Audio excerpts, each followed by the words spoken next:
Hello guys, so welcome to my 37th mini vlog.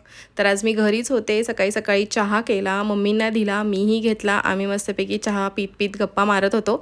त्यानंतर इथे मी चपातींचा चिवडा बनवत होते, कारण हे घरी नव्हते आणि हे जर घरी नसेल तर आम्ही आमचं मील खूप सिम्पल अँड स्वीट ठेवतो. सो मी चपाती मिक्सरला बारीक करून घेतली आणि माझे प्रेपरेशन चालू होते.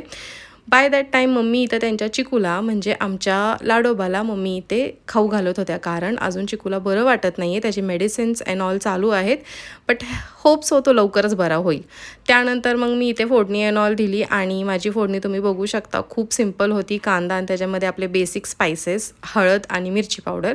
सो मग मी ते मस्तपैकी फ्राय करून घेतलं. त्याच्यामध्ये बारीक केलेले चपाती टाकून घेतले आणि मग माझं असं असतं की मला लेमन हे सगळ्यात पाहिजे नाही. सो मस्तपैकी लेमन अँड ऑल स्क्वीज करून घेतलं आणि आमचं आजचं मील खूपच जास्त सिम्पल होतं.